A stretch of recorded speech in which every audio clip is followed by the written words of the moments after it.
Welcome with the new semester, a new subject. और अपने semester 6 में आप और मैं जो सब्जेक्ट पढ़ने वाले हैं उस पर्टिकुलर सब्जेक्ट का नाम है system programming and compiler construction. SPCC करके उसका स्टैंडर्ड शॉर्टकट है। बहुत ही इंटरेस्टिंग सब्जेक्ट है।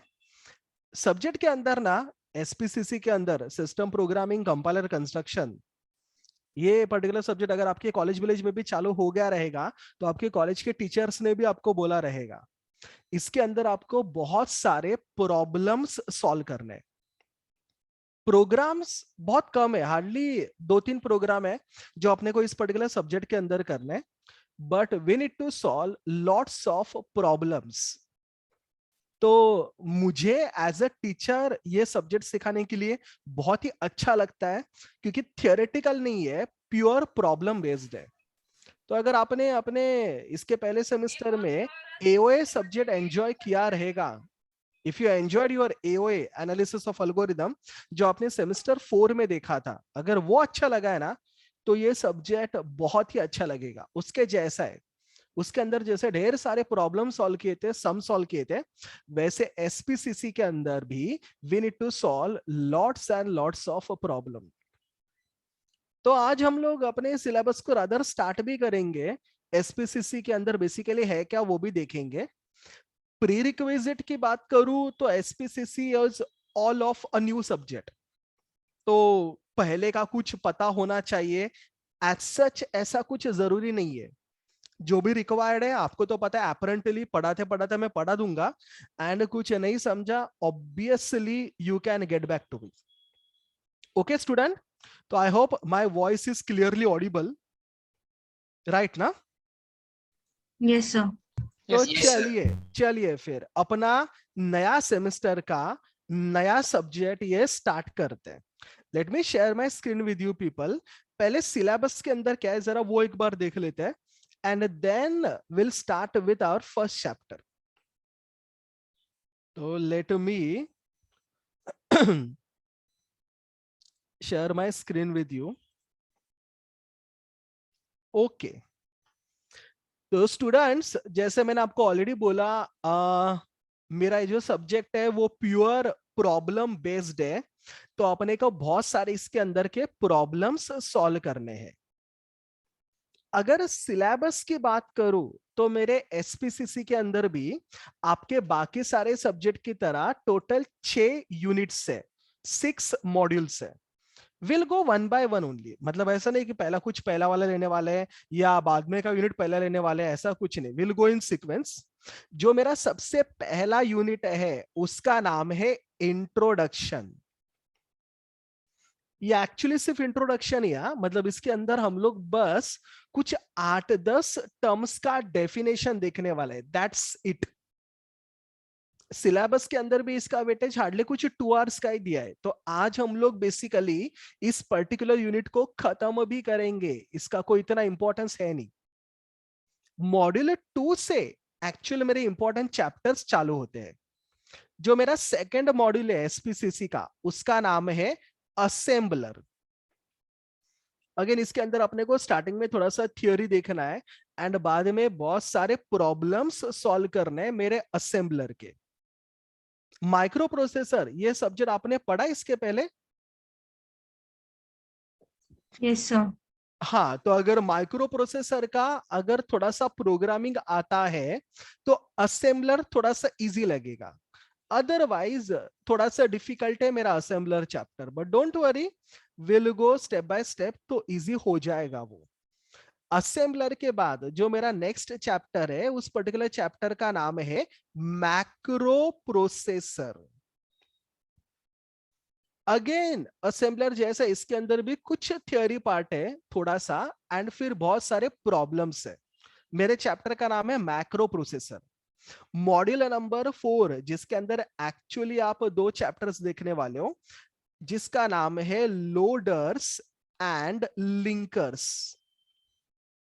बेसिकली आज है ना हम लोग इन सब के डेफिनेशंस देखने वाले हैं।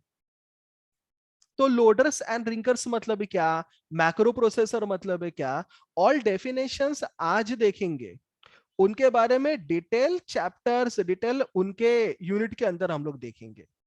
जब मेरा मॉड्यूल नंबर 4 खत्म होता है ना, एक्चुअली बोलूं तो मेरे एसपीसीसी का पार्ट 1 कंप्लीट होता है, जिस पर्टिकुलर पार्ट को मैं बोलता हूं सिस्टम प्रोग्रामिंग। तो module number 2, module number 3, module number 4, module number 1 छोड़ दो, वो तो बहुत ही छोटा है। 2, 3, 4 comes under your first part, that is a system programming. Last के जो 2 मॉड्यूल्स है वो तुम्हारा धागा खोलने वाले हैं, क्योंकि वो बहुत ही डिफिकल्ट है। दोनों चैप्टर का नाम एक ही है। 5th चैप्टर का नाम है कंपाइलर्स, जिसके अंदर हम लोग कंपाइलर का एनालिसिस फेज देखने वाले हैं। एंड मॉड्यूल नंबर 6 का नाम भी कंपाइलर ही है, जिसके अंदर हम लोग कंपाइलर का सिंथेसिस फेज देखने वाले हैं। इसका पहला वाला वर्जन जो था ना सिलेबस का, उधर उन्होंने कंपाइलर के टोटल 8 चैप्टर सब थे। उन 8 चैप्टर्स को अभी 2 चैप्टर में उन्होंने कंबाइन कर दिया है, तो काफी बड़े चैप्टर से दोनों प्योरली प्रॉब्लम बेस्ड चैप्टर है। ये 2 चैप्टर आपके सिलेबस का सेकंड पार्ट रिप्रेजेंट करते हैं, जिसका नाम है कंपाइलर कंस्ट्रक्शन। एंड इसके लिए दोनों पार्ट मिलके अपना सब्जेक्ट बनता है SPCC, system programming and compiler construction. Okay, so that is your overall syllabus. ये एसपीसीसी सब्जेक्ट बाकी किसी भी ब्रांच को नहीं है, ना बीएससी आईटी को है, ना किसी बीएससी दूसरे ब्रांच को है, ना इन आईटी वालों को है, बी आईटी वालों को है। It is exclusively for computer engineering, by assuming every computer engineer must know this particular subject SPCC। Exam के लिए तो इंपॉर्टेंट है ही, placement point of view important है ही, प्लस अगर आप अपने आगे वाले करीब फ्यूचर में गेट एग्जाम के बारे में सोच रहे हो, आगे क्यों, मुझे लगता है अभी इसी साल आपको गेट एग्जाम देना पड़ेगा। अगर आप गेट के बारे में सोच रहे हो तो गेट में भी काफी ज्यादा क्वेश्चंस पूछे जाते हैं एसपीसीसी के ऊपर। तो सारे एस्पेक्ट से काफी इंपॉर्टेंट सब्जेक्ट है मेरा ये एसपीसीसी। ठीक है, तो let's start with this particular subject SPCC. सबसे पहले जैसे मैंने बोला, today we are going to start with our first chapter. जैसे मैंने आपको ऑलरेडी बोला, मेरे पहले चैप्टर का नाम है इंट्रोडक्शन। स्टूडेंट्स, मेरा आवाज सबको सुनाई दे रहा है, राइट है ना, क्लियरली? Yes sir. यस, तो अगर कुछ लैग है, कुछ प्रॉब्लम है, please let me know.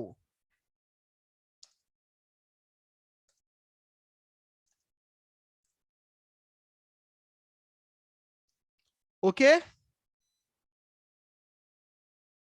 Yes sir. चलिए स्टार्ट करते, थोड़ा सा इंटरएक्टिव रखते हैं सेशन को। मेरे पर्टिकुलर चैप्टर का नाम है इंट्रोडक्शन टू सिस्टम प्रोग्रामिंग, लेकिन बस उसको इंट्रोडक्शन बोलेंगे तो भी चलेगा। दोस्तों, इसके पहले ऐसा नहीं कि सिस्टम प्रोग्रामिंग पढ़ रहे हो लेकिन इसके पहले आपने कभी कोई प्रोग्रामिंग पढ़ा ही नहीं है। रादर मैंने as a programming teacher Vidyalankar में आपको बहुत सारे प्रोग्रामिंग सब्जेक्ट्स पढ़ाए। आप सबने बहुत सारे प्रोग्रामिंग सब्जेक्ट मेरे से पढ़े, जैसे कि we already studied C programming, we already studied Java programming, we already studied Python programming, right student? यार हमने सी में, जावा में, पाइथन में जो जो प्रोग्रामिंग पढ़ा ना, that is called as application programming और एप्लीकेशन प्रोग्राम। एप्लीकेशन प्रोग्राम मतलब क्या, जिसको यूज करके we can solve a particular problem. एक प्रॉब्लम को सॉल्व करने के लिए जो भी हम लोग प्रोग्राम लिखते हैं, that is called as application program. भले वो फैक्टोरियल ऑफ अ नंबर का होने दो, भले वो एरे को असेंडिंग ऑर्डर में सॉर्ट करने का होने दो, या भले वो सिंपल सा एरिया ऑफ ट्रायंगल निकालने वाला होने दो, मेरे प्रॉब्लम को सॉल्व करने के लिए जो भी प्रोग्राम लिखा जाता है that is application programme.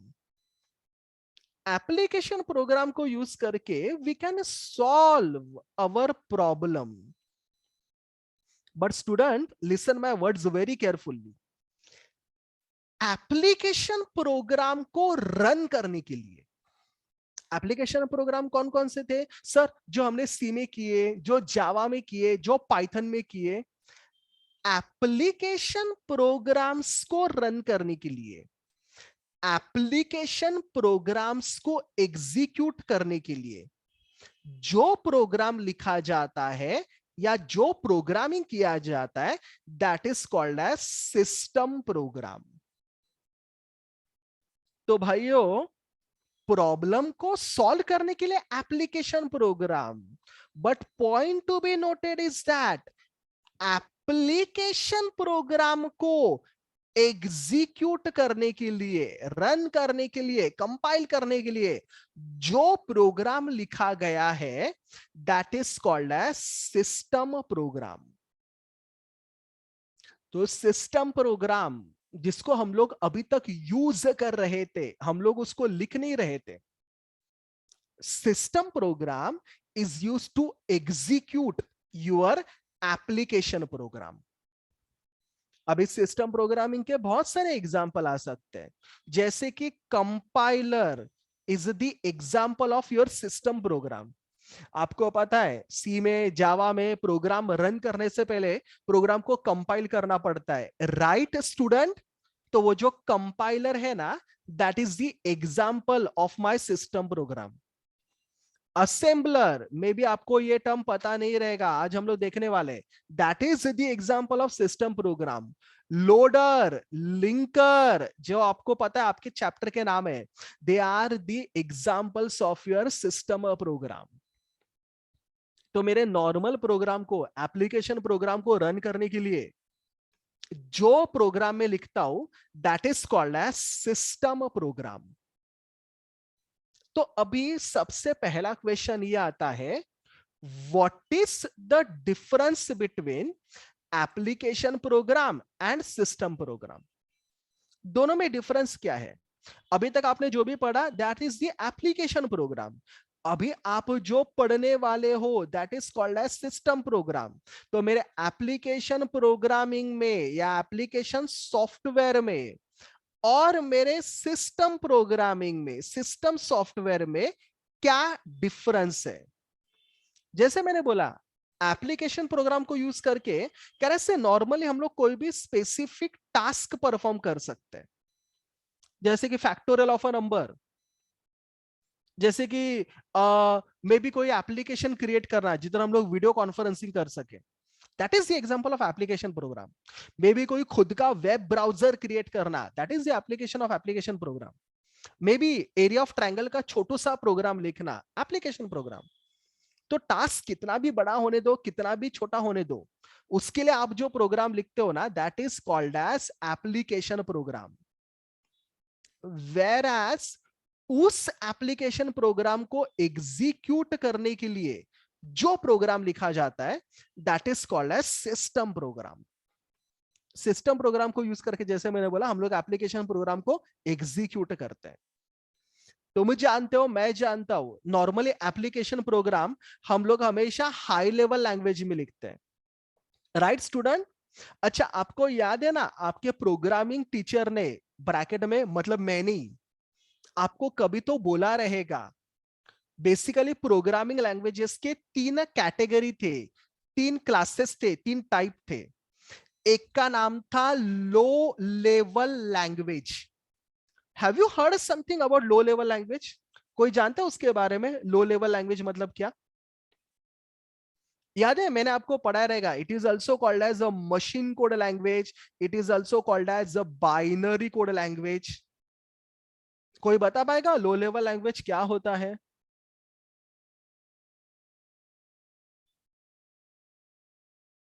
Sir, Hello, which I'm is asking to you. You can unmute and tell me the answer. Come on, fast. Sir, which is understood by the machines. Exactly ऐसा language जो directly किसको समझ में आता है, बताइए मुझे, machine को। Computers.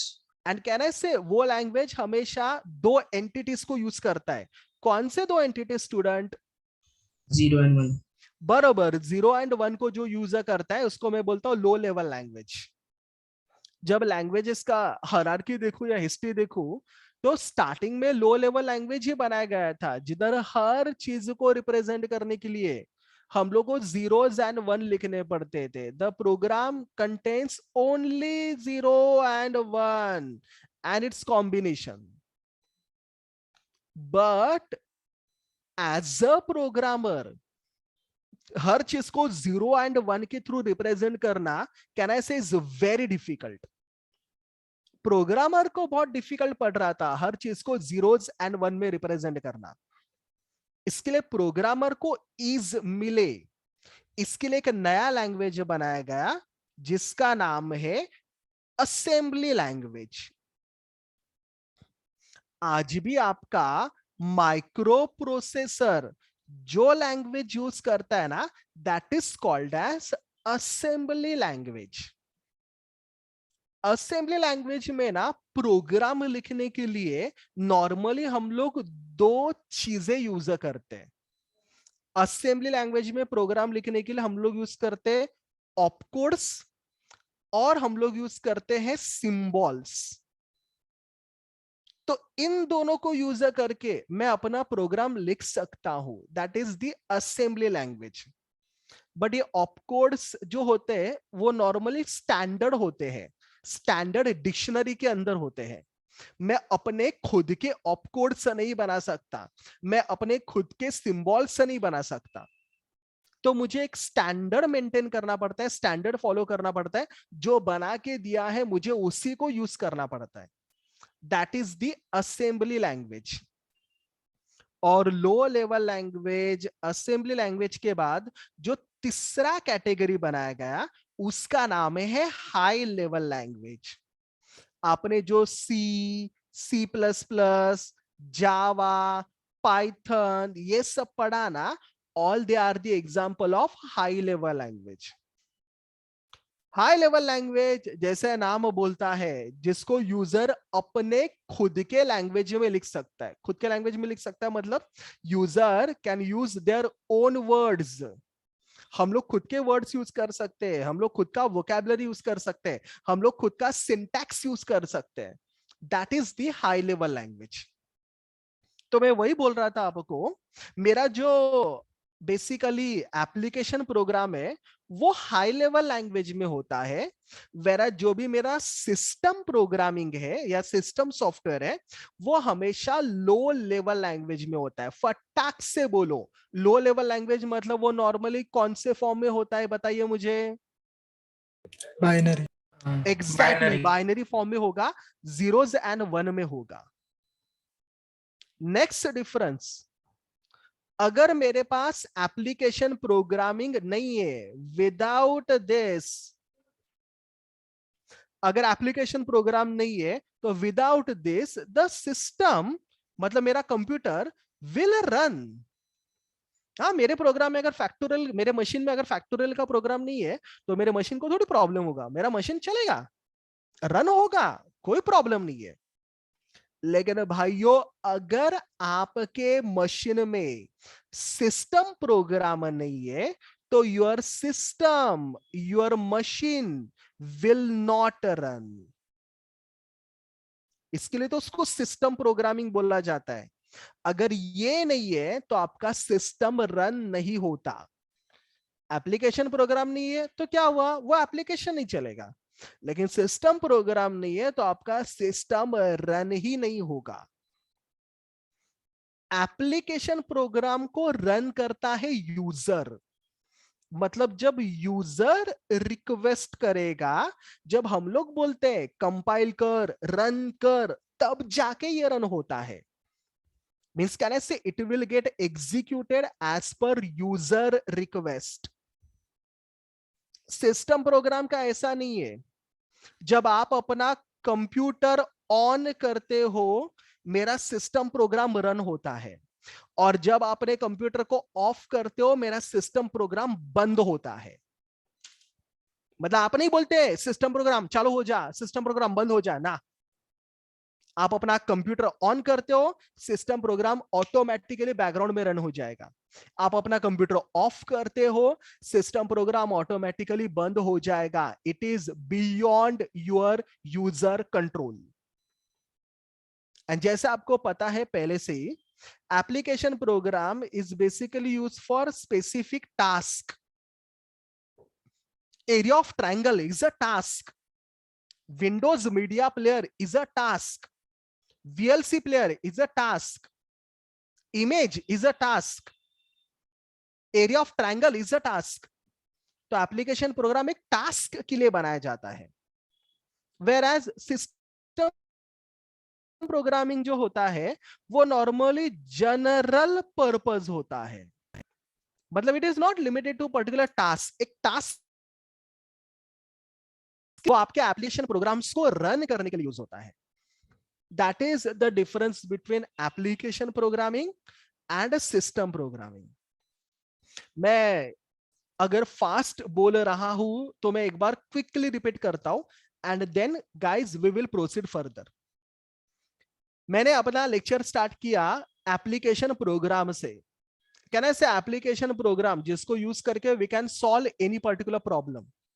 तो अभी तक अपने इंजीनियरिंग की एटलीस्ट बात करूं तो प्रॉब्लम सॉल्विंग करने के लिए आपने जो भी प्रोग्राम लिखे दैट इज एप्लीकेशन प्रोग्राम। लेकिन उनको मतलब एप्लीकेशन प्रोग्राम्स को रन करने के लिए जो प्रोग्रामिंग होता है, एग्जीक्यूट करने के लिए जो प्रोग्रामिंग होता है, उनका बैकग्राउंड संभालने के लिए जो प्रोग्रामिंग होता है that is called as system programming.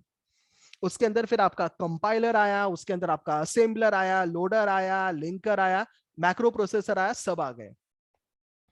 Application program system programming को अगर मैं कंपेयर करूं तो एप्लीकेशन प्रोग्रामिंग स्पेसिफिक टास्क के लिए होता है। कहना है से मेरा जो सिस्टम प्रोग्रामिंग है वो जनरल पर्पस के लिए होता है। वो बेसिकली एप्लीकेशन प्रोग्राम को एग्जीक्यूट करने के लिए होता है। Application programming normally high level language में होता है, सिस्टम प्रोग्रामिंग नॉर्मल लो लेवल लैंग्वेज यूज करता है। एप्लीकेशन प्रोग्राम नहीं है तो सिस्टम चलता नहीं, ऐसा नहीं है, सिस्टम चलेगा। बट सिस्टम प्रोग्रामिंग नहीं है तो सिस्टम नहीं चलता। एप्लीकेशन प्रोग्राम तब यूज होता है जब मैं उसको बोलता हूं रन करने के लिए, जब मैं रन करता हूं। इसका ऐसा नहीं है कंप्यूटर ऑन वो चालू, कंप्यूटर ऑफ वो बंद। That is the difference between application programming and system programming. तो चलिए, अगर आपको अभी तक का मेरा बात समझा है तो मुझे दो सिंपल से क्वेश्चन का आंसर दीजिए and then we will proceed. पहला question, can anyone unmute and tell me system programming dash को एग्जीक्यूट करने के लिए यूज होता है? Application program. एप्लीकेशन प्रोग्रामिंग को एग्जीक्यूट करने के लिए यूज होता है। कोई तो फटाक से एप्लीकेशन प्रोग्रामिंग का एक दो एग्जांपल मेरे मुंह पे मारो ना। Factorial, multiplication, any addition, program right ना, जो अभी तक आपने आपके प्रोग्रामिंग सब्जेक्ट के अंदर किए, they all come under which category? Application program. बरोबर। और अगर मैं प्रोग्राम का हिस्ट्री बुक निकाल के देखूं तो कौन से तीन टाइप के लैंग्वेजेस होते हैं रे?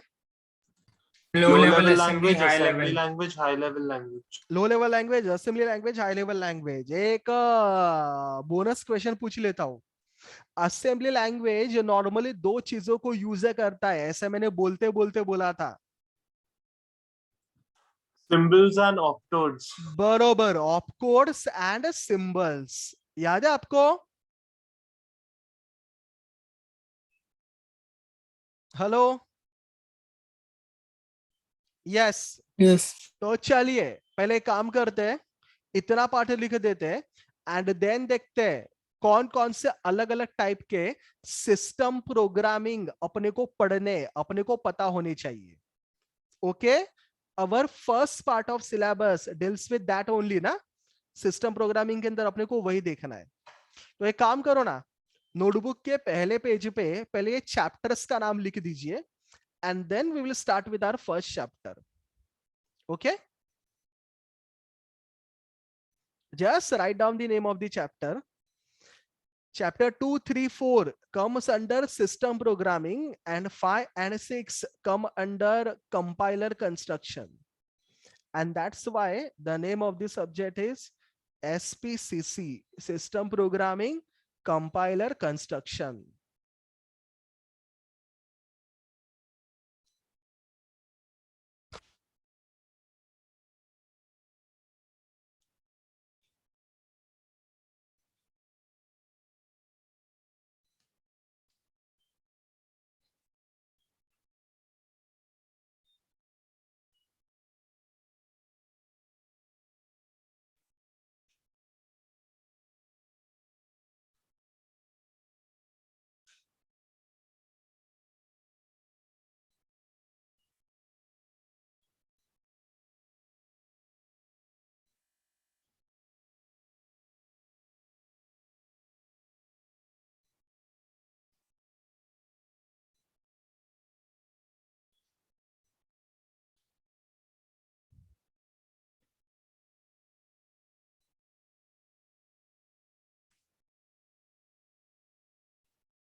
चलिए, लिखा सबने चैप्टर्स के नाम?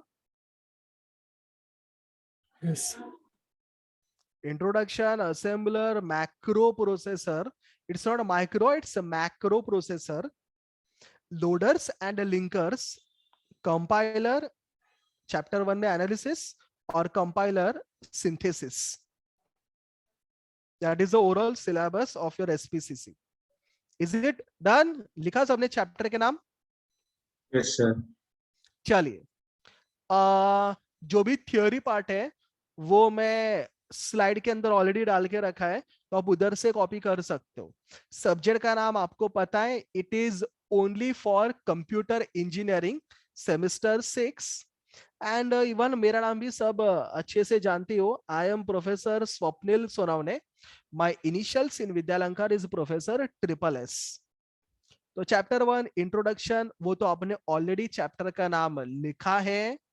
Let's start. What is application program and system program? दोनों के सिंपल से डेफिनेशन और एग्जांपल लिख दीजिए, बाद में दोनों का डिफरेंस भी लिखेंगे. चलो कंप्लीट करो.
Okay, is it done? Yes, sir. Yes, sir. Everyone done? Okay. इसके बाद हालांकि सिंपल No, सा sir, wait. डेफिनेशन है. Okay. इसके बाद we are going to see the difference between these two, application programming versus system programming. Application programming को कभी कभी एप्लीकेशन सॉफ्टवेयर बोलेंगे तो भी चलेगा, and even system programming is also called as system software. तो भले application programming versus system programming पूछा जाए या application software versus system software पूछा जाए, the answer will remain same. तो ये रहा दोनों का difference. Please write it down.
Okay, student, is it done? No, Yes, sir. sir. Okay, okay. जिनका बाकी लिख लीजिए.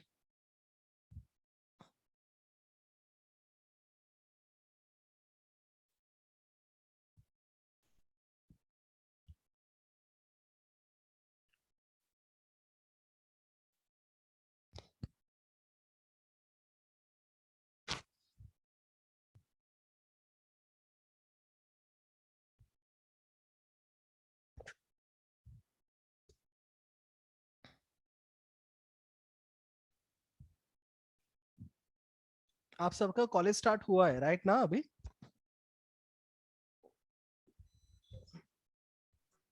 Yes, sir. कौन से वीक से चालू हुआ कॉलेज? इस वीक से, लास्ट वीक से? Last week, sir.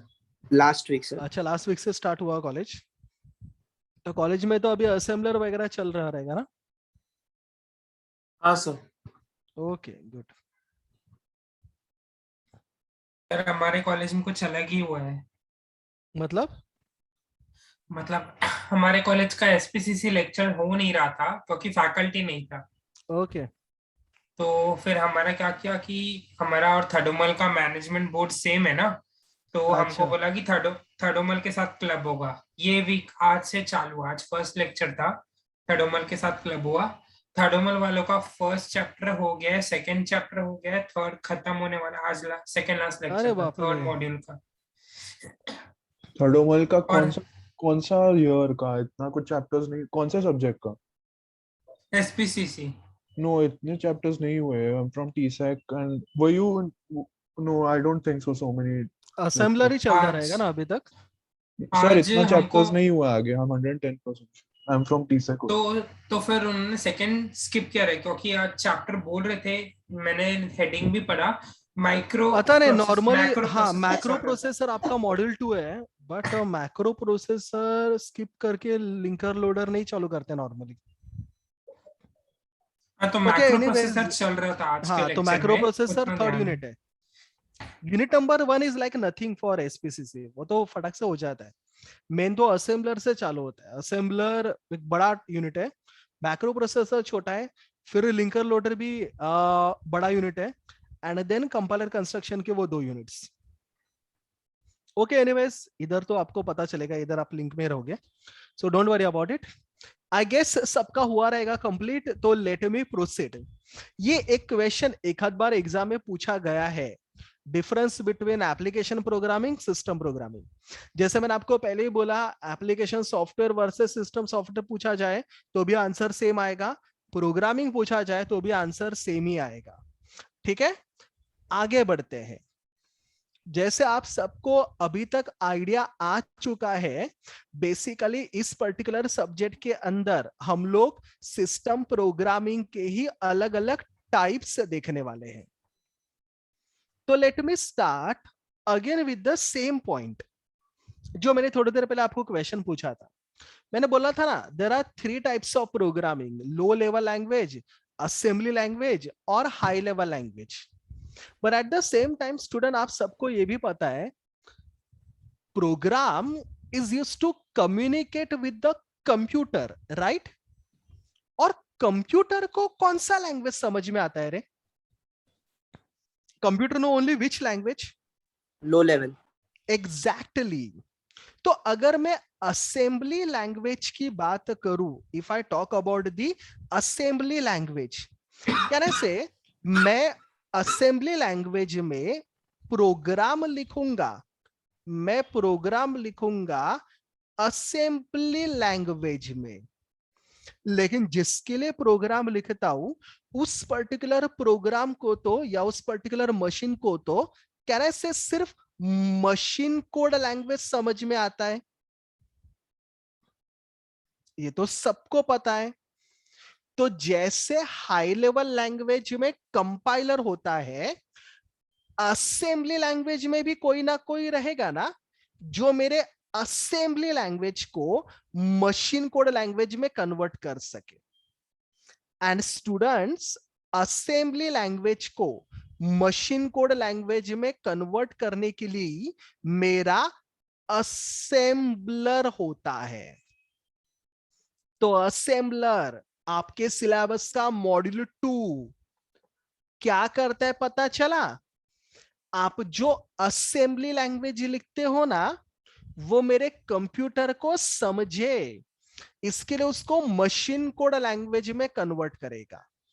तो असेंबली लैंग्वेज को मशीन कोड लैंग्वेज में कन्वर्ट करने का काम करता है मेरा असेंबलर।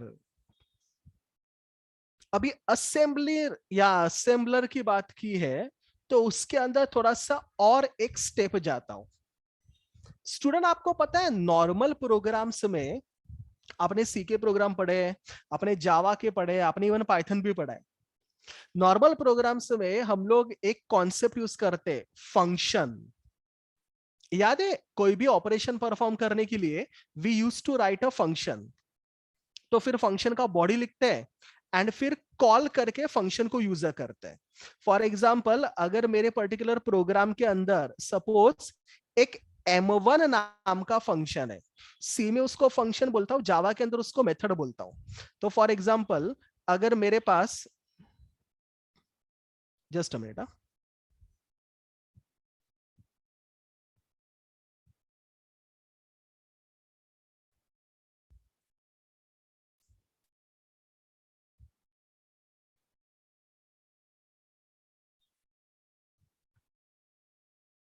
इसको बंद करके वापस चालू करता हूं। Just give me a time.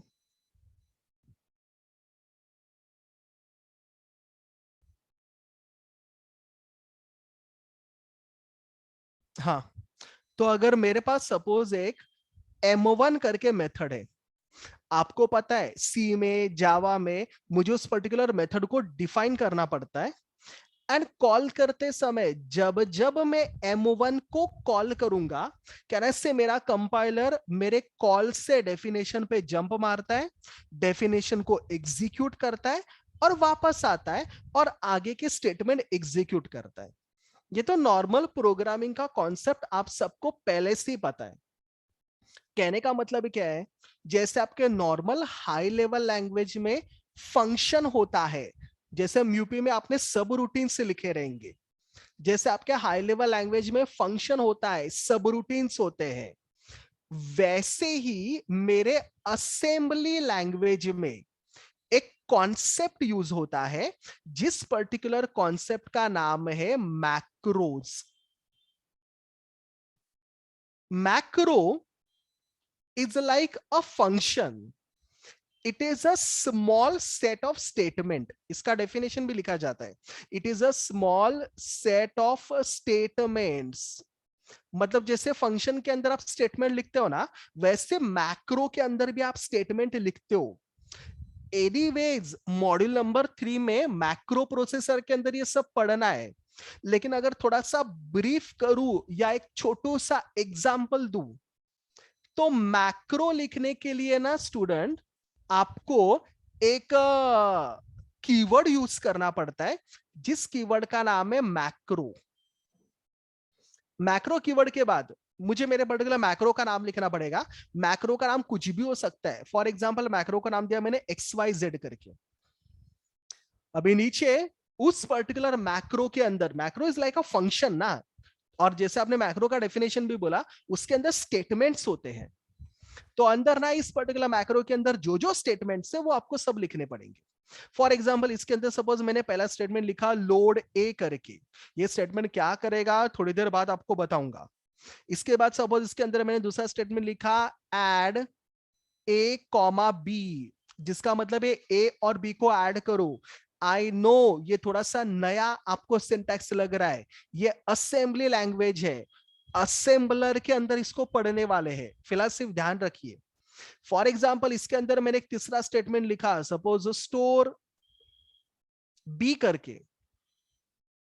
तो ये 3 स्टेटमेंट मैंने इस पर्टिकुलर मैक्रो के अंदर लिख दिए। Normally macro is a small set of statement, इसके अंदर हम लोग ज्यादा स्टेटमेंट नहीं लिखते, एक छोटा सा ही कोड लिखते हैं उसके अंदर। अभी अगर फॉर एग्जांपल ये मैक्रो अगर मेरा लिख के हो गया, मैक्रो खत्म हो गया, तो इसका एंड करने के लिए, जैसे स्टार्ट करने के लिए मैक्रो करके कीवर्ड होता है, एंड करने के लिए मुझे लिखना पड़ता है macro end, represented as mend, MEND, stand for macro end. अभी स्टूडेंट आगे जाके जब जब मैं अपने पर्टिकुलर प्रोग्राम के अंदर सपोज XYZ लिखूंगा, it is like a function call. जैसे मेरा असेंबलर XYZ देखेगा, वो उस XYZ को उसके मैक्रो डेफिनेशन से रिप्लेस करेगा। मतलब जिधर मैं XYZ लिखूंगा ना, उधर वो ऑटोमेटिकली क्या रिप्लेस करेगा, load A, add A, B, जो आपने मैक्रो के अंदर ऑलरेडी लिखा था, और स्टोर B। तो जिधर जिधर वो मैक्रो का नाम लिखेगा, उधर उधर वो उस पर्टिकुलर मैक्रो के डेफिनेशन से उसको रिप्लेस करेगा। ये होता है मेरा कॉन्सेप्ट, जिस पर्टिकुलर कॉन्सेप्ट का नाम है मैक्रो। मैक्रो मतलब स्मॉल सेट ऑफ स्टेटमेंट, जो आपने ग्रीन में लिखा है। और जो प्रोग्राम मैक्रो को यूज करता है, जो पर्टिकुलर प्रोग्राम मेरे मैक्रो को यूज करेगा, that is called as macro processor. तो macro processor is a program which uses my macro. तो ये जो है, that is nothing but my macro processor, जो बेसिकली मेरे पर्टिकुलर मैक्रो को यूज करता है। एंड जो मैं सॉल्व स्टेट ऑफ स्टेटमेंट लिखता हूं, that is nothing but macro.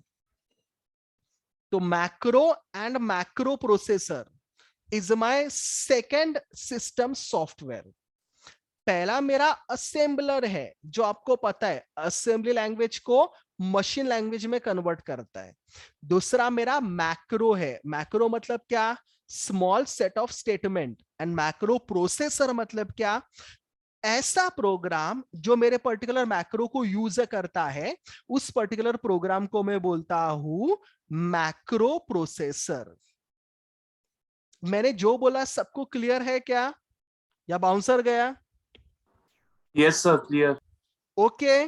तो मेरा सेकंड सिस्टम सॉफ्टवेयर या second system program is nothing but macro and macro processor. अभी फिलहाल तो मैं असेंबली लैंग्वेज के ऊपर हूं। असेंबली लैंग्वेज का मैंने असेंबलर पढ़ा दिया और आपको मैक्रो प्रोसेसर पढ़ा दिया। हाई लेवल लैंग्वेज में जाने से पहले एक और डेफिनेशन है, वो मैं आपके सामने क्लियर करना चाहता हूं। जो मेरा तीसरा डेफिनेशन है, तीसरा सिस्टम सॉफ्टवेयर है, उसका नाम है ट्रांसलेटर। वो तो नाम से ही पता चलता है, ऐसा प्रोग्राम या ऐसा सिस्टम प्रोग्राम जिस पर्टिकुलर सिस्टम प्रोग्रामिंग को यूज करके मैं एक लैंग्वेज को दूसरे प्रोग्रामिंग लैंग्वेज में कन्वर्ट कर सकता हूं। सो अगर मुझे एक प्रोग्राम को जो एक लैंग्वेज में है उसको दूसरे प्रोग्राम में कन्वर्ट करना है जो कि दूसरे लैंग्वेज में है, तो वो कन्वर्ट करने के लिए जो हम लोग टूल यूज करते हैं, जो हम लोग सॉफ्टवेयर यूज करते हैं, जो हम लोग सिस्टम प्रोग्राम यूज करते हैं, that is called as a translator. तो एक्चुअली देखो तो assembler is one kind of translator, क्योंकि असेंबलर भी क्या करता है, क्या करता है रे असेंबलर, किसको किस में कन्वर्ट करता है? Assembly language Assembly language to machine बरोबर। language. इवन ना दोस्तों, कंपाइलर भी ट्रांसलेटर ही है। आपको याद है किसी को कंपाइलर क्या करता है? लो लेवल असेंबलर जो असेंबली लैंग्वेज के साथ करता था, वही हाई लेवल लैंग्वेज के साथ कौन करता है? मेरा कंपाइलर। हाई लेवल लैंग्वेज आपको पता है ना, हाई लेवल लैंग्वेज हम लोग हमेशा अपने यूजर फ्रेंडली लैंग्वेज में लिखते हैं। लेकिन बात वही है ना दोस्तों, अपने सी के अंदर, जावा के अंदर ये सब पढ़ा है ना। आपके कंप्यूटर को हाई लेवल लैंग्वेज आता है क्या? कंप्यूटर को सिर्फ कौन सा लैंग्वेज आता है बताइए? Machine level. कंप्यूटर Machine को language. सिर्फ कौन सा लैंग्वेज आता है? मशीन कोड लैंग्वेज आता है, बाइनरी कोड लैंग्वेज आता है, बरोबर ना? तो समवन शुड बी देयर ना, जो मेरे पर्टिकुलर हाई लेवल लैंग्वेज को मशीन कोड लैंग्वेज में कन्वर्ट कर सके।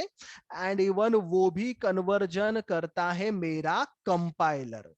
तो in simple word actually compiler भी मेरा ट्रांसलेटर ही है.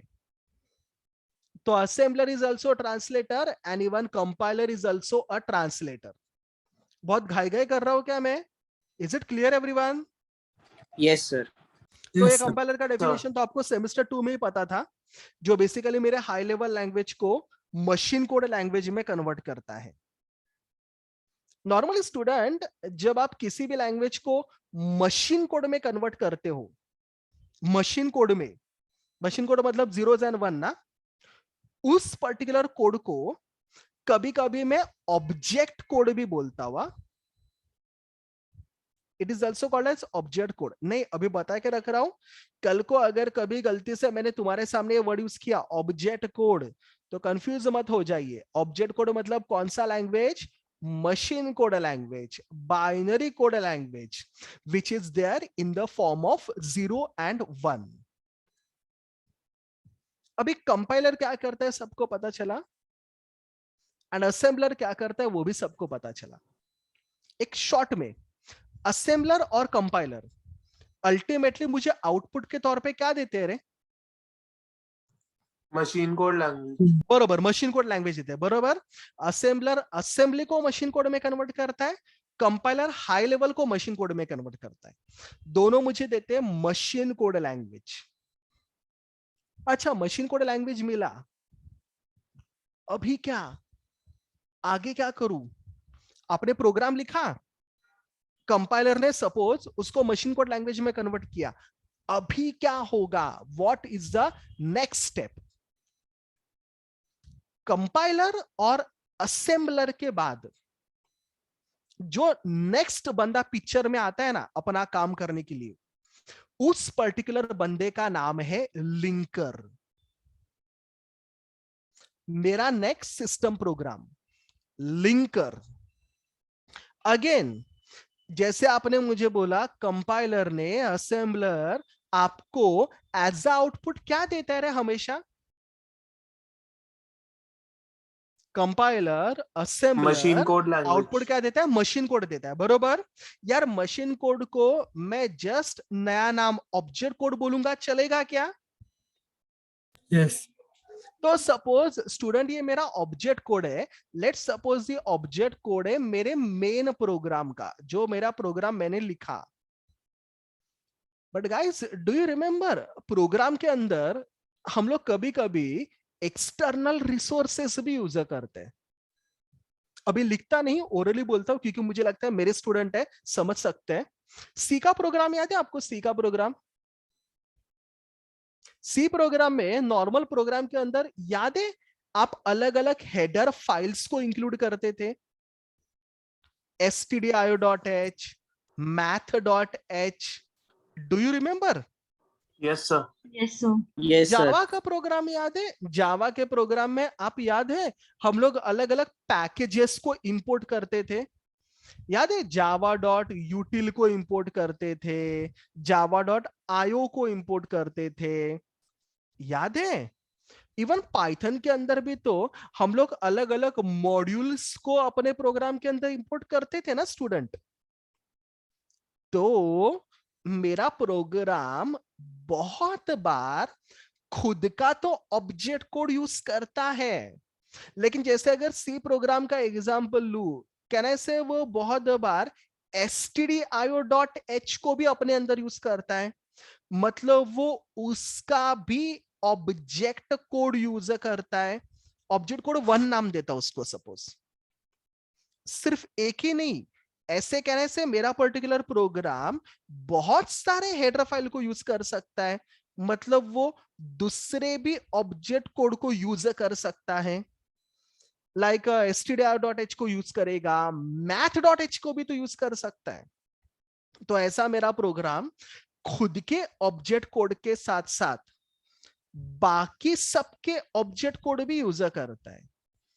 तो समवन शुड बी देयर ना, जो मेरे प्रोग्राम के मशीन कोड को, ऑब्जेक्ट कोड को बाकी सब ऑब्जेक्ट कोड के साथ लिंक करे, सो दैट मेरा पर्टिकुलर प्रोग्राम उन सबको अपने काम के लिए यूज कर सके और मेरे ऑब्जेक्ट कोड को बाकी एक्सटर्नल रिसोर्सेस के साथ लिंक करने का काम करता है लिंकर। समझा स्टूडेंट? लिंकर क्या करता है? आपके प्रोग्राम के कोर ऑब्जेक्ट कोड को जो एक्सटर्नल रिसोर्स आपने यूज किए ना, जैसे कि हेडर फाइल, पैकेजेस, मॉड्यूल्स, उनके ऑब्जेक्ट कोड के साथ लिंक करेगा। तब जाके आप वो stdio.h को इंक्लूड कर सकते हो, तब जाके आप वो java.util को इंपोर्ट कर सकते हो। तो अभी तक देखो वो पिक्चर में आ भी नहीं रहे थे। तुम्हारा प्रोग्राम कंपाइल हुआ, अभी तक वो पिक्चर में नहीं आया था। कंपाइल होने के बाद वो सब पिक्चर में आते हैं, क्योंकि तब लिंकर का काम चालू होता है और तब लिंकर उन सबको लिंक करता है। स्टूडेंट, लिंकर जब इन सबको लिंक करेगा, एज एन आउटपुट लिंकर, मुझे हमेशा याद रखना, एक .exe file as a output देगा। तो लिंकर का आउटपुट हमेशा एक .exe फाइल होता है। It will give you an executable file which is there in low level language. Obviously वो कोई लैंग्वेज कन्वर्जन नहीं करता, वो बस लिंकिंग का काम करता है। बट एज एन आउटपुट आपको एक एग्जीक्यूटेबल फाइल .exe फाइल देता है। तो कंपाइलर ने अपना काम कर दिया, हाई लेवल को बाइनरी कोड में कन्वर्ट कर दिया। कंपाइलर के बाद लिंकर आया, लिंकर ने जो जो बाकी सब लगा था उसके साथ मेरे प्रोग्राम को लिंक किया और मुझे .exe फाइल मिला। अभी मुझे बोलो, करंटली कंपाइलर का काम हुआ, लिंकर का काम हुआ, now what I am having with me, क्या है मेरे पास मेरे प्रोग्राम का भी?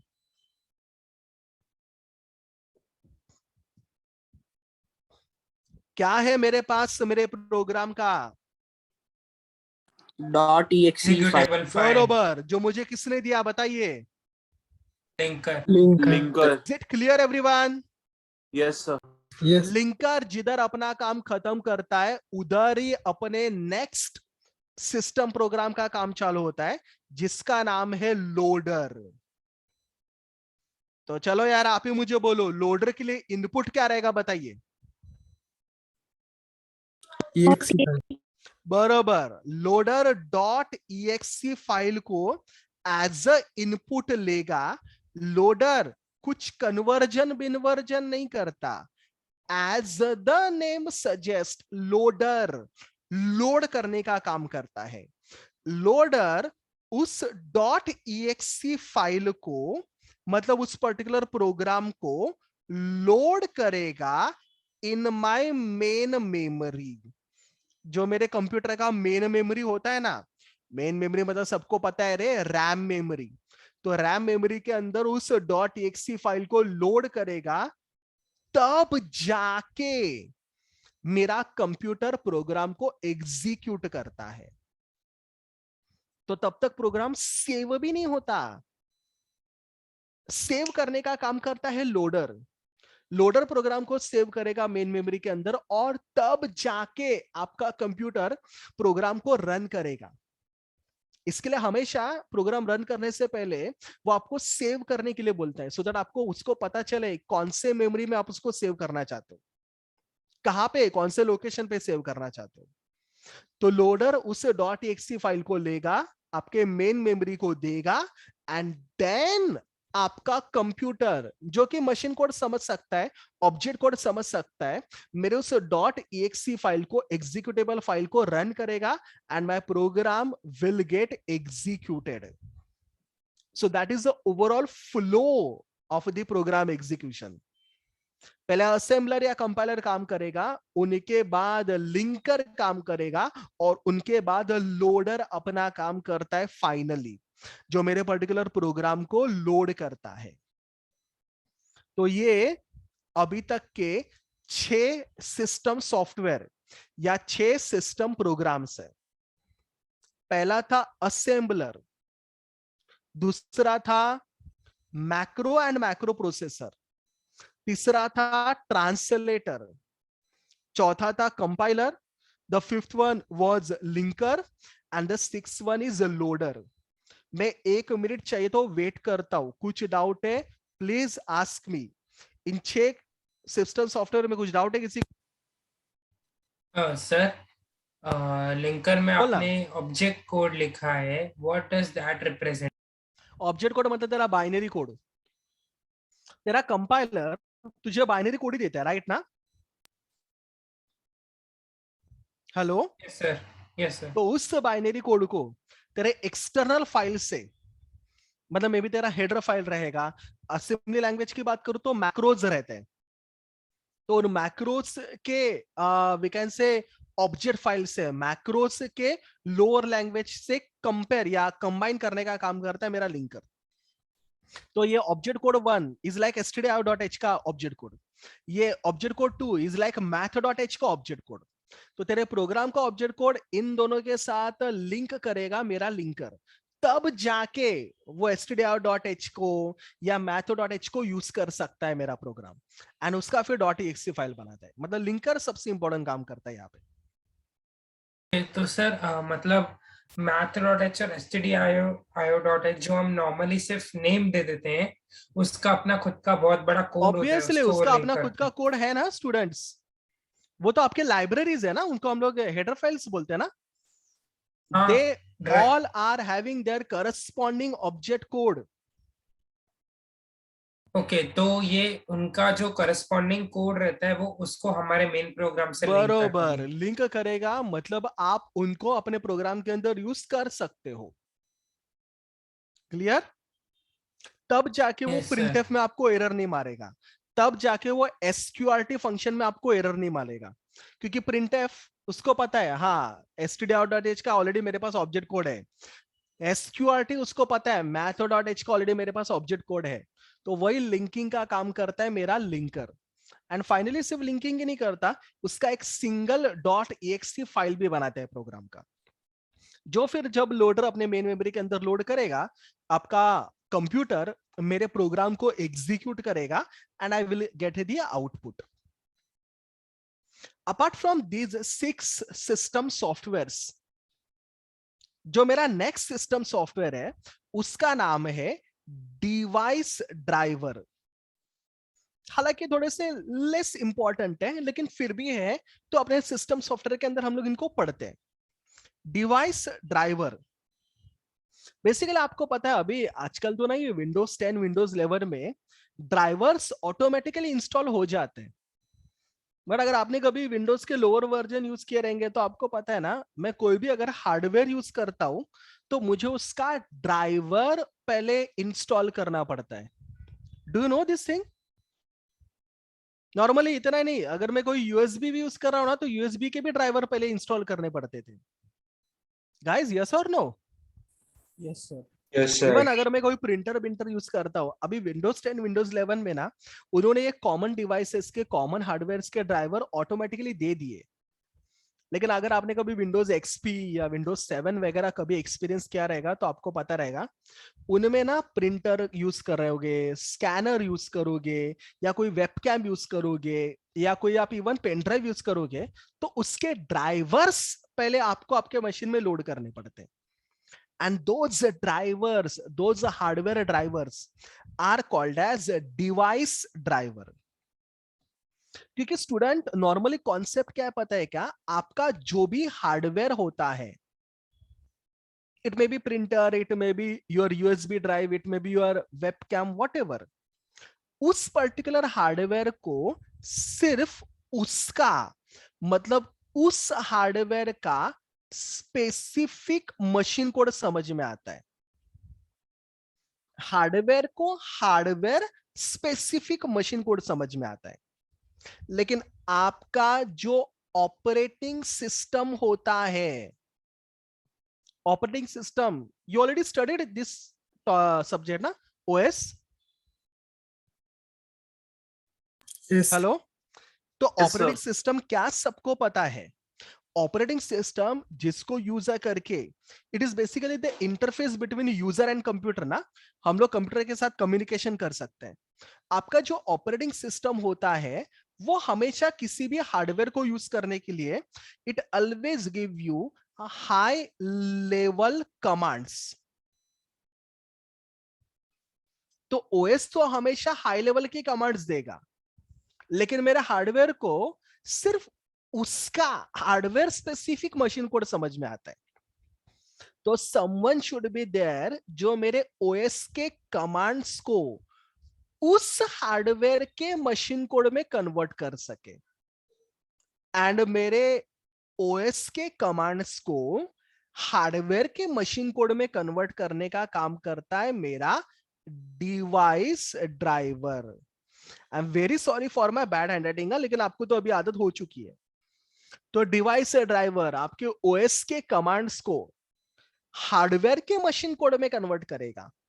हार्डवेयर का machine code is like your normal machine code, लेकिन वो उस हार्डवेयर को समझ में आता है, एंड तब जाके that particular hardware will perform its operation. So that is nothing but the device driver. The next system software is nothing but operating system. अभी इसके बारे में मैं क्या आपको बोलूं, आपने इस नाम का पूरा सब्जेक्ट पढ़ा है आपके करिकुलम में। Can I say operating system is one kind of software? हाँ, मुझे उसको इंस्टॉल करना पड़ता है। ऑपरेटिंग सिस्टम को भले वो विंडोज 10 हो या विंडोज 11 हो या whatever, मुझे उसको इंस्टॉल करना पड़ता है। It is a software that act as the interface between user and computer.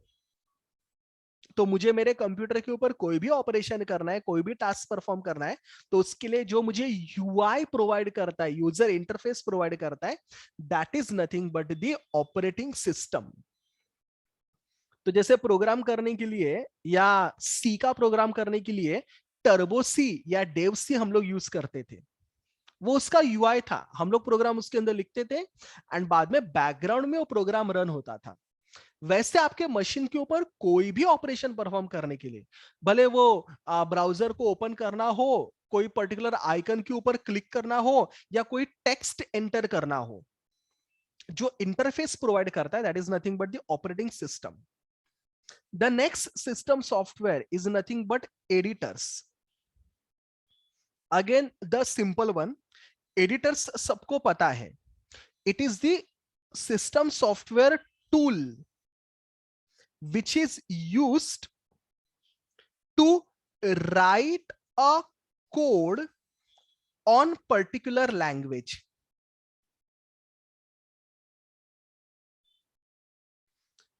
अर्थात प्रोग्राम लिखने के लिए जो मैं टूल यूज करता हूं that is nothing but the editor. Your notepad is the editor जिसके ऊपर मैं प्रोग्राम लिखता हूं। HTML का भी लिखता हूं, जावा का भी लिखता हूं।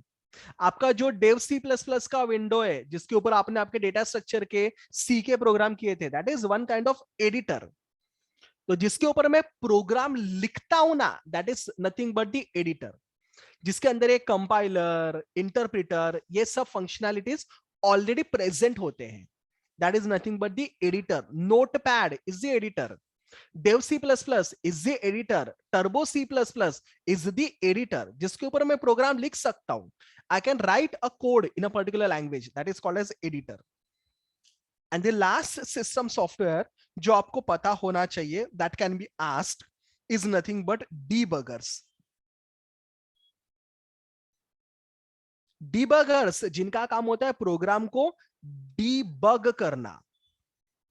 आपको पता है आपका कंपाइलर, आपका असेंबलर एरर जनरेट करता है। अगर आपने आपके प्रोग्राम के अंदर कोई भी मिस्टेक किया तो आपका कंपाइलर एरर जनरेट करता है। बट कंपाइलर जो भी काम करता है आपको पता है वो हमेशा ऑब्जेक्ट फाइल के साथ करता है, वो हमेशा बाइनरी कोड में करता है। आपका प्रोग्राम जब एरर देता है, आपको वो एरर का स्टेटमेंट बाइनरी में नहीं दिखाई देता, आपको वो एरर का स्टेटमेंट यूजर रीडेबल फॉर्म में दिखाई देता है। राइट ना? बहुत बार प्रोग्राम रन करने के बाद आपने को एरर दिखाई देता है ना, सेमीकोलन मिसिंग या क्लोजिंग ब्रैकेट मिसिंग या वेरिएबल नॉट इनिशियलाइज, ऐसे जो आपको एरर दिखाई देते हैं, उन एरर्स को ह्यूमन रीडेबल फॉर्म में कन्वर्ट करने का काम करता है मेरा डिबगर। स्टूडेंट, डिबगर मुझे एरर नहीं देता, एरर कंपाइलर ही देता है, लेकिन उसको अपने रेफरेंस के लिए, अपने को समझे उस फॉर्म में कन्वर्ट करने का काम करता है डिबगर। तब जाके अपने को एरर समझ में आता है और हम लोग एरर को रेक्टिफाई करते हैं। तो एरर को रेक्टिफाई करने के लिए डिबगर की जरूरत है। Debugger again a system software जो कंपाइलर के बाद काम करता है। कंपाइलर ने अगर कुछ एरर दिया तो डिबगर अपना काम चालू करेगा। डिबगर उसको अपने यूजर फ्रेंडली रीडेबल फॉर्म में कन्वर्ट करेगा एंड फिर आपको वो एरर मैसेज दिखाई देता है। That is the working of debugger. तो ये 4 हैं, भले हम लोग इनको अपने सिलेबस में डिटेल में नहीं देखने वाले, but they are also the part of your system programming और system software. Device driver, hardware को अपना मशीन लैंग्वेज आता है, लेकिन ओएस के जो भी कमांड से उसको फिर उसके मशीन लैंग्वेज में कन्वर्ट करने के लिए मैं यूज करता हूं device driver. Operating system that you all know, that is the software जो इंटरफेस की तरह काम करता है एक यूजर में और कंप्यूटर में। एडिटर्स सिंपल लैंग्वेज में जिसके ऊपर I can write the program. And debugger जो मेरे एरर मैसेज को ह्यूमन रीडेबल फॉर्म में कन्वर्ट करता है, that is the debugger. Is it clear everyone? Yes, sir. तो अपार्ट फ्रॉम दोज ऊपर 6 वाले इंपॉर्टेंट वन के बाद ये 4 मेरे सिस्टम सॉफ्टवेयर है। मुझे लगता है मैंने बहुत ज्यादा बड़बड़ किया। अगर कुछ नहीं समझा प्लीज मुझे पूछिए।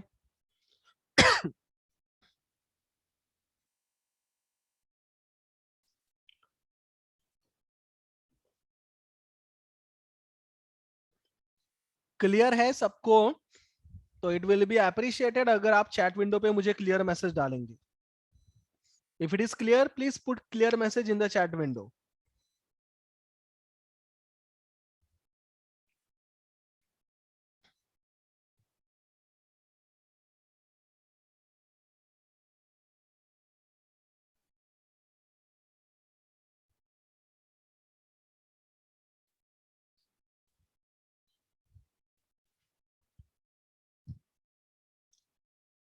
ओके, तो चलिए मॉड्यूल 1 में इनका सिंपल सिंपल सा डेफिनेशन पूछा जाता है।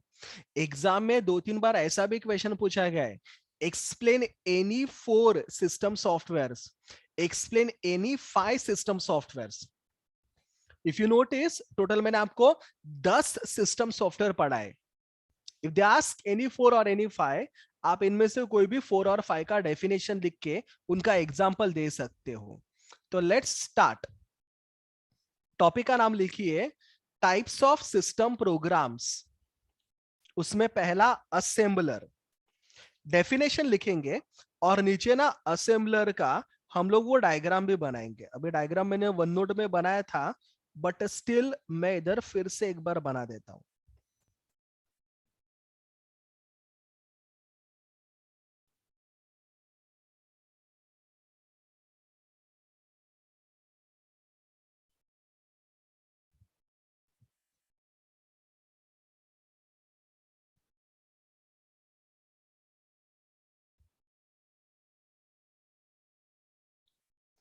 चलिए आप ही कोई तो अनम्यूट करके मुझे बताइए, पहले बॉक्स के अंदर क्या लिखूंगा मैं, किसको असेंबलर किसमें कन्वर्ट करता है?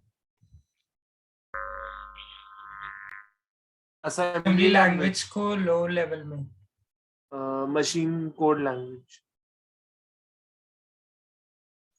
बरोबर।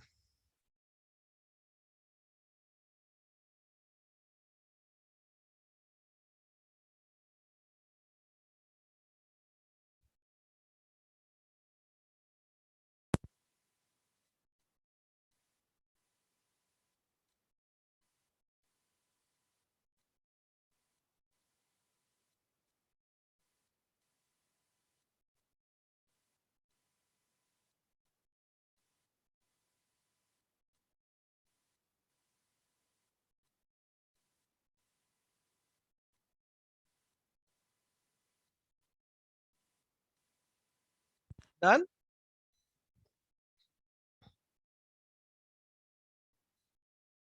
Hello. Yes, sir. Yes, sir. Next one is macro processor.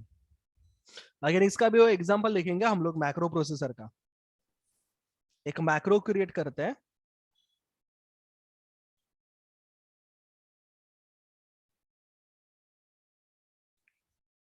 उसके अंदर सपोज पहले लिखते हैं लोड ए.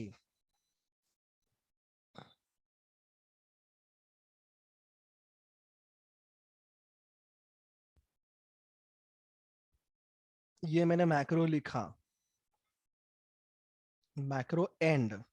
अभी आगे जाके प्रोग्राम में मैं जब जब XYZ को यूज करूंगा ये क्या करेगा, उसको डायरेक्टली उसके मैक्रो से रिप्लेस करेगा. तो उसका XYZ का मैक्रो क्या है, load A, add B and store B. जैसे मैंने लिखा है वैसे आप भी लिखिए. ये लोड क्या करता है, स्टोर क्या करता है, वो ऑपकोड्स आपको बाद में पढ़ाऊंगा, बट एग्जांपल सबको समझा, राइट ना, मैक्रो का.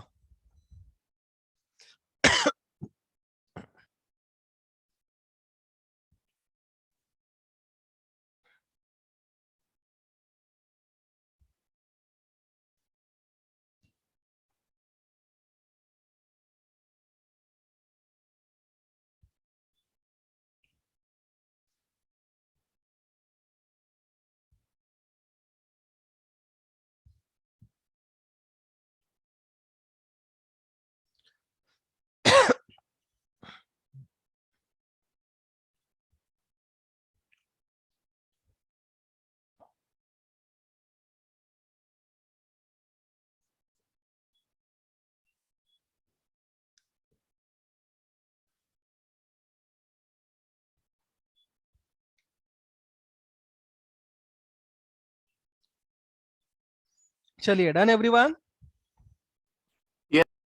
No, sir. Wait a minute.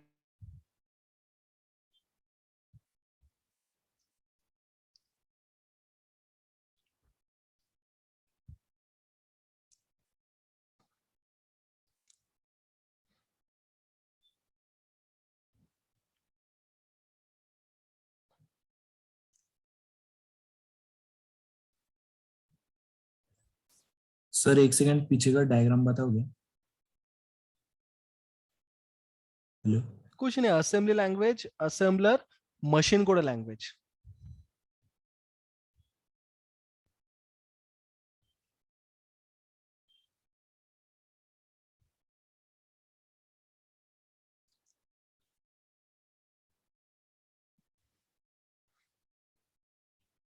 हाँ जी भाई लोग, हुआ क्या सबका लिख के? Yes, sir. चलिए, तीसरे नंबर पे ट्रांसलेटर आता है. स्लाइड चेंज करने से पहले कोई तो अनम्यूट करके फटाक से, ट्रांसलेटर क्या करता है बताइए मुझे.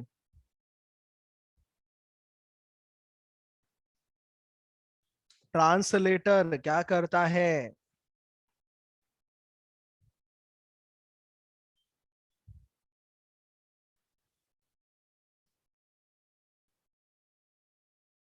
मैंने बोला था ना, actually assembler, compiler are the types of translator only.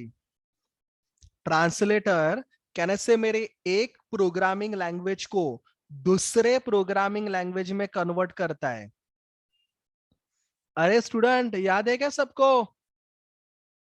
Yes, yes, sir.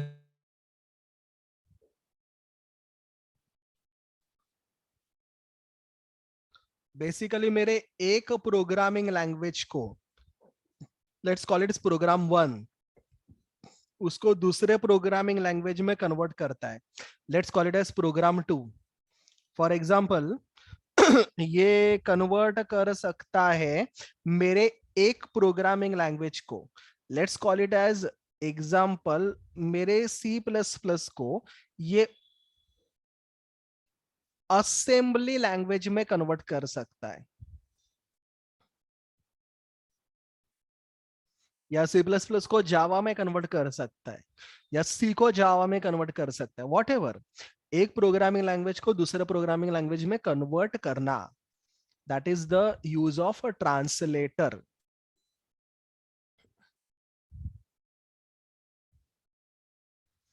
और ट्रांसलेटर के अंदर ही आते हैं मेरे असेंबलर और मेरे कंपाइलर. चलिए, हुआ सबका लिख के? Yes. ओके. अभी ट्रांसलेटर का पहला एग्जांपल तो ऑलरेडी लिखा है, असेंबलर. ट्रांसलेटर का दूसरा एग्जांपल कंपाइलर. यार कंपाइलर क्या करता है, एटलीस्ट वो तो बोलो, सब लोग अनम्यूट करके फटक से, पढ़ के मत बोलो. High level language to object code language. बरोबर ना? कहने से मेरे हाई लेवल लैंग्वेज को ऑब्जेक्ट कोड लैंग्वेज में, मतलब लो लेवल लैंग्वेज में कन्वर्ट करेगा.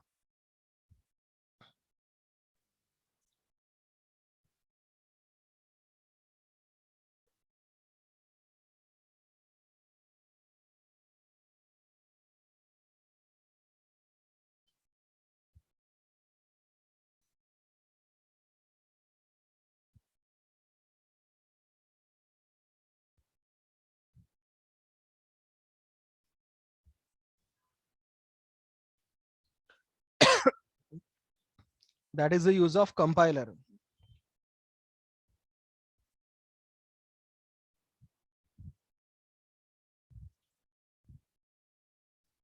चलिए आगे बोलिए. कंपाइलर ने लो लेवल लैंग्वेज दिया, अभी लो लेवल लैंग्वेज के साथ आगे क्या होता है बताइए मुझे.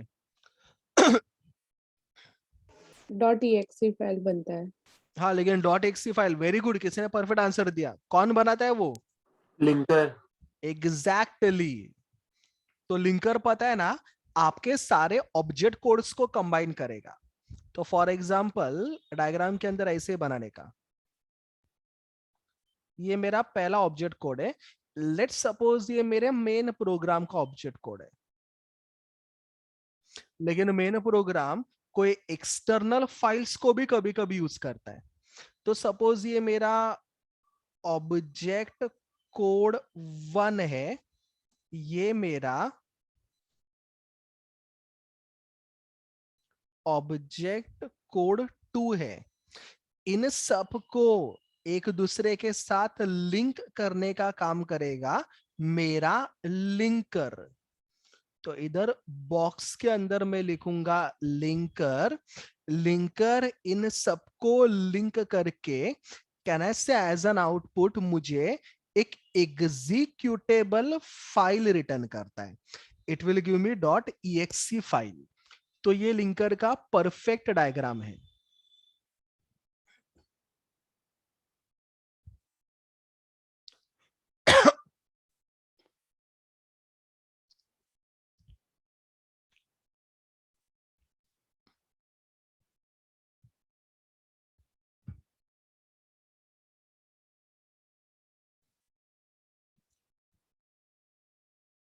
डन.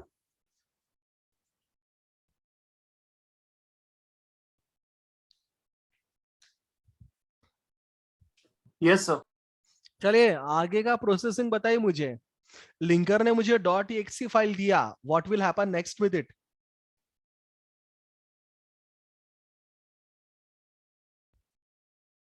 लिंकर ने मुझे .exe फाइल दिया, उसके साथ क्या होगा आगे? Sir Load. उस फाइल को लोड करेगा लोडर. लोड करेगा. किसके अंदर लोड करेगा? मेमोरी. मेन मेमोरी के अंदर लोड करेगा. कौन लोड करेगा? लोडर. लोडर. यस. तो लिंकर के बाद तुरंत पिक्चर में आ जाता है मेरा लोडर. लिंकर ने आपको .exe फाइल दिया, एग्जीक्यूटेबल फाइल दिया. Loader will accept that file and कहने से उस पर्टिकुलर फाइल को मेन मेमोरी के अंदर लोड करेगा. तो load it in main memory, that is the use of loader. तभी तो जाके मेरा कंप्यूटर मेरे प्रोग्राम को एग्जीक्यूट करता है.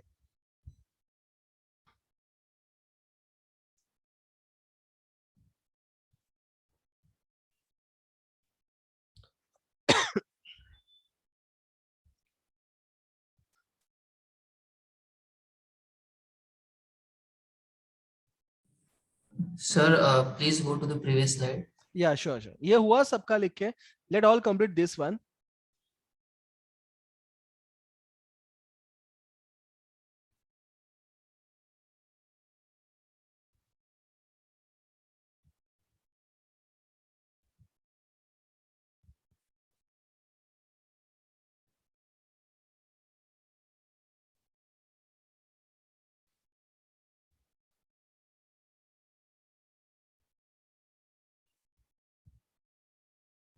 या डन एवरीवन. Yes, sir. या किसी को लिंकर का चाहिए था?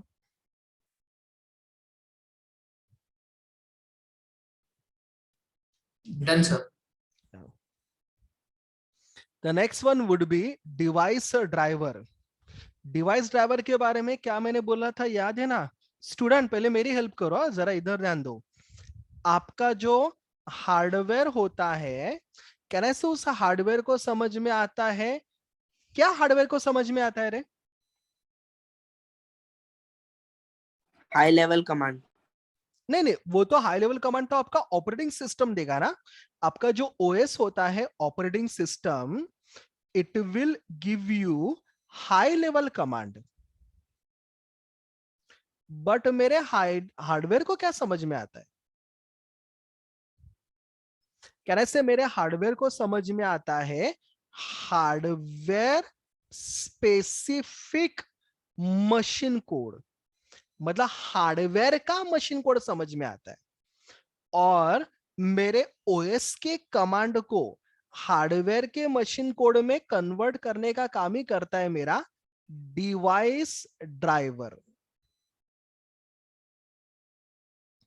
तभी तो जाके अपना ओएस उस पर्टिकुलर हार्डवेयर को यूज कर पाएगा. That is the working of device driver. Please complete.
Done.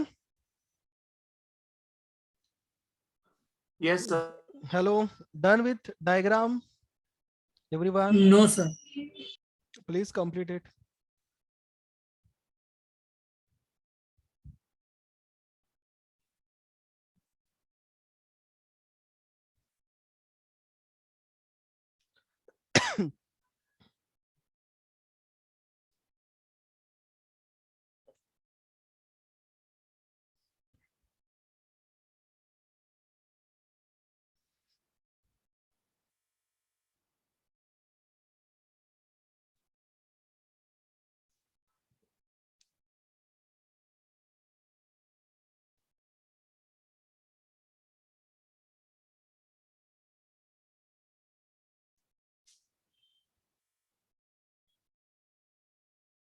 चलो भाई, हुआ सबका लिख के?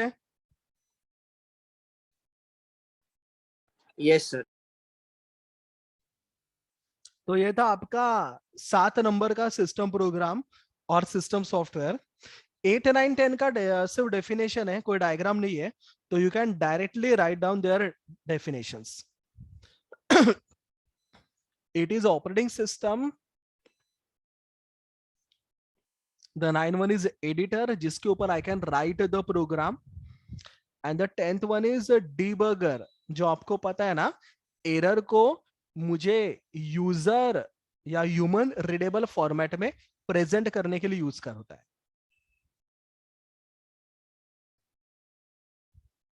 Sir, can you go to previous slide?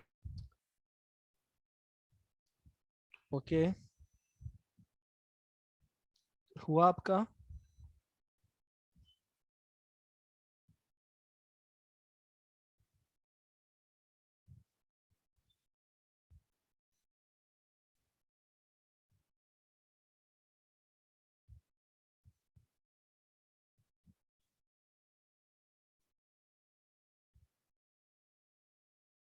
Done, sir.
Yes, student.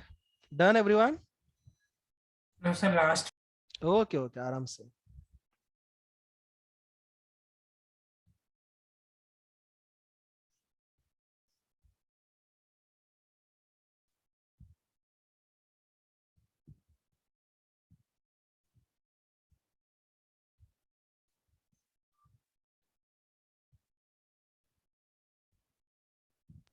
Done, sir.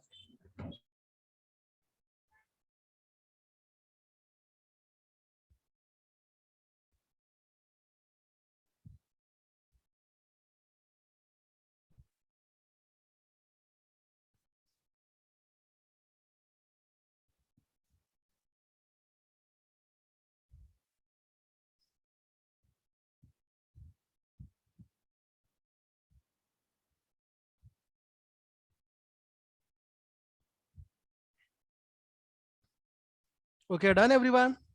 Everyone. Yes.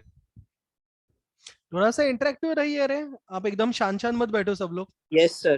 Is it done? Yes, sir. आप Yes, बोलोगे sir. तो मैं वेट करूंगा, आप नहीं बोलोगे तो मैं आगे बढ़ूंगा. ठीक है, सबका हुआ लिख के, राइट? तो फ्रैंकली स्पीकिंग यहाँ पे मेरा मॉड्यूल नंबर 1 खत्म भी हो जाता है. जैसे मैंने बोला मॉड्यूल नंबर 1 में ना नॉर्मली 2 टाइप के क्वेश्चन आते हैं. एक तो वो difference application program versus system program का, या फिर ये जो मैंने आपको 10 सॉफ्टवेयर या सिस्टम प्रोग्राम्स पढ़ाए उनमें से दे में आस्क एनी 5 प्रोग्राम्स. तो आपको उनका डेफिनेशन लिखना पड़ेगा, जिधर जिधर नेसेसरी है उधर उधर उनका आपको डायग्राम एग्जाम्पल देना पड़ेगा. That is my system programs. जैसे आप सबको पहले से पता है, मैंने आपको स्टार्टिंग में बोला था अपना पूरा सिलेबस 2 पार्ट में है. तो ये सब इंट्रोडक्शन के बाद now we will go step by step different system programmes.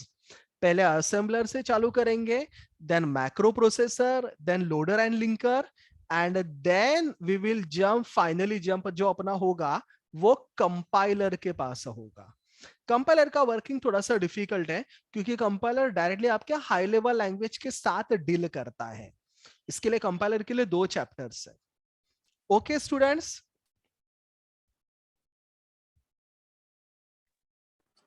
Okay, sir. Sir आप आज ही चालू कर रहे हो मॉड्यूल 2? नहीं, मैं अभी वही बोलने वाला था.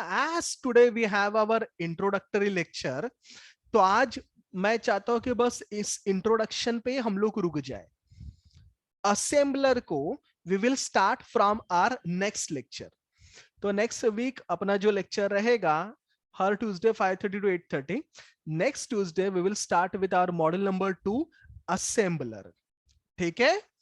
एक बहुत ही इंपॉर्टेंट सूचना, सबको एसपीसीसी के लिए एक सेपरेट नोटबुक बनाना है. या जो भी इधर पढ़ाऊंगा एसपीसीसी के क्वेश्चन एकदम स्टैंडर्ड होते हैं, सब कुछ आपके नोटबुक के अंदर होने चाहिए. बहुत सारे प्रॉब्लम से कुछ भी मिस नहीं होना चाहिए किसी का. तो आगे जो भी लेक्चर्स रहेंगे, not a single lecture to be missed. नहीं तो फिर उसके बाद जो पढ़ाऊंगा वो सब बाउंसर जाएगा. सब्जेक्ट बहुत डिफिकल्ट है, तो किसी का भी एब्सेंटिज्म नहीं चाहिए. Everyone need to be present. Okay students? Sir can you recommend a book that we can एक ही बुक है, एक ही बुक है. उसके अंदर भी सिस्टम प्रोग्रामिंग का पार्ट ज्यादा है. आपका जो कंपाइलर कंस्ट्रक्शन वाला पार्ट है ना डियर, वो बहुत सारे बुक्स में स्कैटर्ड है. एक डोनोवन करके बुक है, Donovan, DONAVAN, DONOVAN, Donovan. System programming करके बुक का ऑथर है. लोकल ऑथर्स भी है, ढमडेरे वगैरह है, लेकिन वो सब करने की जरूरत नहीं है. डोनोवन का बुक पढ़िए. पूरा मुंबई यूनिवर्सिटी सिस्टम प्रोग्रामिंग के लिए वही बुक रेकमेंड करेगा. ठीक है? इवन मैं भी उसी बुक से पढ़ाता हूँ, तो ऐसा कोई उसको परचेज करने की जरूरत नहीं. सर डोनोवन, हाँ, DONOVAN. सर ये राइटर का नाम है कि बुक का नाम है? राइटर का नाम है, बुक का नाम सिस्टम प्रोग्रामिंग. सर आपने वो डिफरेंस जो बोला था एप्लीकेशन वर्सेस सिस्टम, उसको और कौन से 2 टर्म्स में आ सकता है? लाइक आंसर सेम होगा आपने बोला. Application programming versus system programming, या फिर जैसे आपने उधर हेडिंग लिखा भी रहेगा, application software versus system software. Okay sir, thank you sir. Yes. Okay students? हाँ बोलिए. सर हम लोग को कॉलेज में ना और एक टर्म सिखाया था इंटरप्रेटर करके, तो वो क्या होता है? आगे जाके आएगा इंटरप्रेटर. इंटरप्रेटर जो अपना पाइथन यूज करता है, इट इज लाइक कंपाइलर का ही पार्ट. बस कंपाइलर कैसे आपके पूरे पर्टिकुलर कोड को कंपाइल करता है ना, वो लाइन बाय लाइन एग्जीक्यूट करता है. Okay sir. तो कंपाइलर पूरे इंस्ट्रक्शन बाय इंस्ट्रक्शन एग्जीक्यूट करता है, वो लाइन बाय लाइन एग्जीक्यूट करता है. इसको इंटरप्रेटर बोलते हैं. पाइथन याद है आपको? पाइथन में Yes, sir. जब आप एक लाइन लिखते हो, व्हेन यू एंटर, अगर उस लाइन में एरर है तो जो उधर ही पकड़ लेता है. सी इज नॉट इंटरप्रेटेड, क्योंकि सी में कैसे पूरे प्रोग्राम को खत्म होने के बाद हम लोग कंपाइल करते हैं. तो इंटरप्रेटर मतलब जो लाइन बाय लाइन प्रोग्राम को एग्जीक्यूट करता है, इसको इंटरप्रेटर बोलते हैं. ओके, तो student will stop here for today and next week से हम लोग एक्चुअली एसपीसीसी को स्टार्ट करेंगे विथ आवर सेकंड मॉड्यूल, जिस पर्टिकुलर चैप्टर का नाम रहेगा असेंबलर. ओके